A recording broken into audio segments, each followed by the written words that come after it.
حمل میں مبتلا خواتین کے ذیابیطس کے علاج کا چوتھا حصہ بچے کی پیدائش کے بعد علاج۔ بچے کی پیدائش کے بعد ماں کے خون میں شکر کم ہو جاتی ہے اور اسے کنٹرول کرنے کے لیے انسولین کی مقدار میں کمی آ جاتی ہے۔ دوران حمل ذیابیطس کی مریض خواتین میں بچے کی پیدائش کے بعد عموماً خون میں شکر کی مقدار بالکل نارمل یعنی عام سطح پر آ جاتی ہے اور ان خواتین کو کسی بھی علاج مثلاً انسولین اور شکم کرنے والی گولیوں کی ضرورت نہیں رہتی ہے۔ یاد رکھیے، بچے کی پیدائش کے 6 سے 8 ہفتوں کے بعد تمام ماؤں کا 75 گرام گلوکوز ٹالرنس ٹیسٹ کروانا چاہیے تاکہ یہ علم ہو سکے کہ آیا حمل کے دوران ہونے والی ذیابیطس ختم ہو چکی ہے یا ابھی اس کے اثرات باقی ہیں۔ وہ خواتین جو حمل سے پہلے ذیابیطس کی مریض تھیں یعنی ٹائپ 2 اور ان کی شکر کی گولیوں سے ذیابیطس مناسب کنٹرول میں تھی تو وہ بچے کی پیدائش کے کچھ عرصے بعد اپنے ڈاکٹر کی رائے سے پھر گولیاں استعمال کر سکتی ہیں۔ یہ واضح رہے کہ ٹائپ 1 کی خواتین کے علاج میں گولیوں کا کوئی کردار نہیں ہوتا ہے۔ دوران پیدائش گلوکوز کا کنٹرول۔ دوران پیدائش بھی خون میں گلوکوز کی مقدار کا جلدی جانچنا اور اچھا کنٹرول نہایت ضروری ہے۔ ذیابیطس کی حاملہ خواتین کے یہاں پیدا ہونے والے بچوں میں پہلے 24 گھنٹوں میں خون میں گلوکوز کی مقدار نہایت کم ہو جانے کا خطرہ ہوتا ہے، اس لیے نوزائیدہ کو انتہائی سخت نگہداشت کی ضرورت ہوتی ہے۔ انسولین۔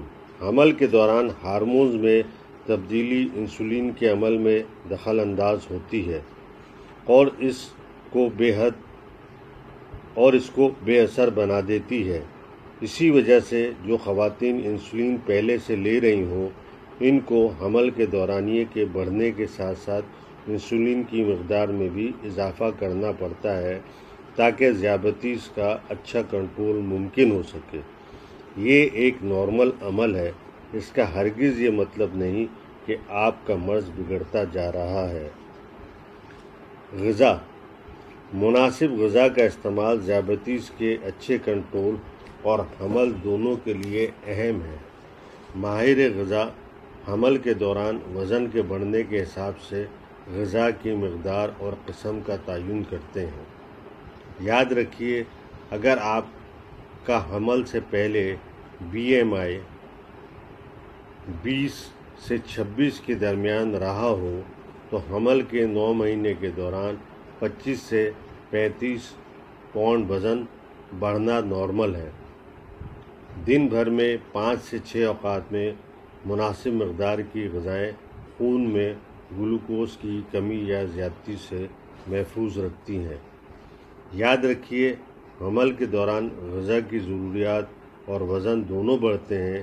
اس ضمن میں خیال رہے کہ غذا میں مختلف عناصر کا تناسب برقرار رہے، یعنی 50% کاربوہائیڈریٹ کا استعمال، 30% پروٹین کا استعمال اور 20% چکنائیوں استعمال کرنی چاہیے۔